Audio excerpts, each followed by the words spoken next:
morning, everyone. It's hard to believe that it's already Thursday, June the 23rd today.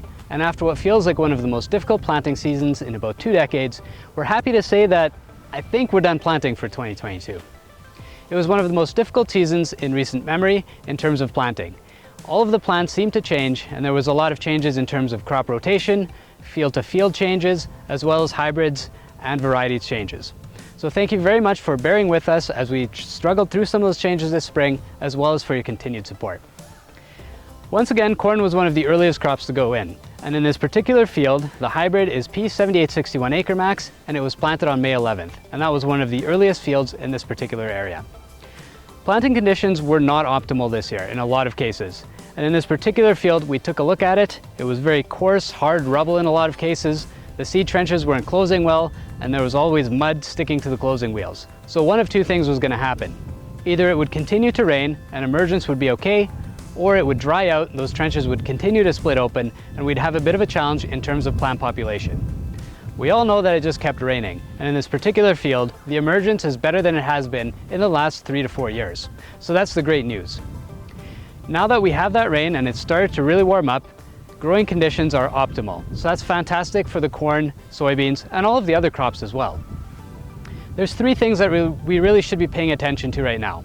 The first is in terms of weed management. There's a lot of fields out there that are quite dirty, and it's going to be important to get out there as soon as we can and as soon as conditions allow to clean those fields up and to keep them clean for the next month or so. When those fields stay with weed competition for a number of weeks, that's really going to impact your yield potential. So that's the first thing to look out for. The second one is nitrogen management in this year. There's a lot of places that have saturated soils, which can lead to denitrification. If you're on some of those sandier soils, that nitrogen can also leach down with all of the water that we've been getting. So pay attention to your crops, and if need be, potentially consider some in-season nitrogen application to keep those crops growing strong. And the third thing that we want to be aware of for this year, although we're not quite there yet, is when our silking dates are going to be. We definitely have a later start than we'd like to, and that means that we're always paying attention to when that first frost will be and where the corn will be at. Once that first killing frost arrives, that's going to be the end of the season for corn. There will be no more starch accumulation, and the yield that we have in the field is what we're going to have. So it's going to take the corn 50 to 60 days after silking to reach physiological maturity, so if we mark that data on the calendar in midsummer, we'll have a pretty good idea where we're at as we get closer to the end of the season. So those are 3 things that we're going to try to keep an eye on throughout this year's weekly video updates.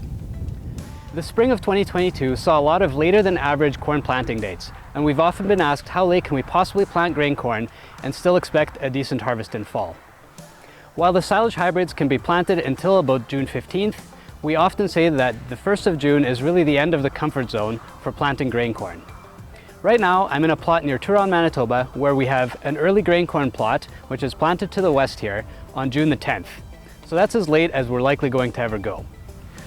On my left is the rest of the field, which was planted on May 24th, and the hybrid here is P7844, which is one of our strongest emerging plants. So the 7844 is currently at the V5 stage, whereas these early hybrids that were planted on June 10th are at the V2 stage. So we'll keep an eye on this plot throughout the rest of the summer, and we're really excited to see what the results will be in fall. I just came from a field of P00A75X soybeans just a couple of miles from here. That particular field was planted on May the 16th, and the plants are already reaching that V2 or second trifoliate stage. One piece of great news from that particular field is that there was almost 2 inches of space between the cotyledons and that first internode where the unifoliate leaves are.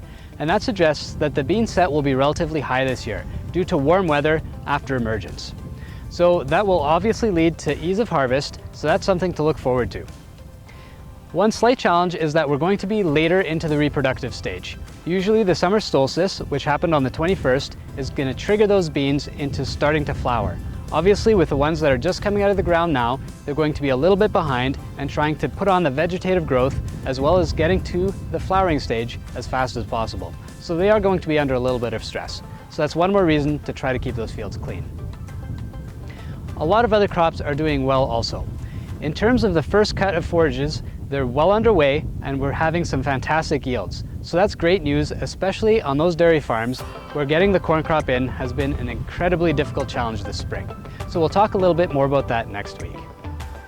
And now just a couple of final notes. One is that the last seed return truck leaves tomorrow, so that'll officially mark the end of this year's seed return deadline. We'll still be out for a couple of weeks picking up pallets and pro boxes before we ship those out as well. Now you might be asking, why is Ben doing this week's video? And the answer is pretty straightforward. I have the shortest legs of all the staff members, and that means that I'm the first person who can possibly make this year's corn look good. Anyway, thanks again for watching this year's weekly video updates, and have a great rest of the week.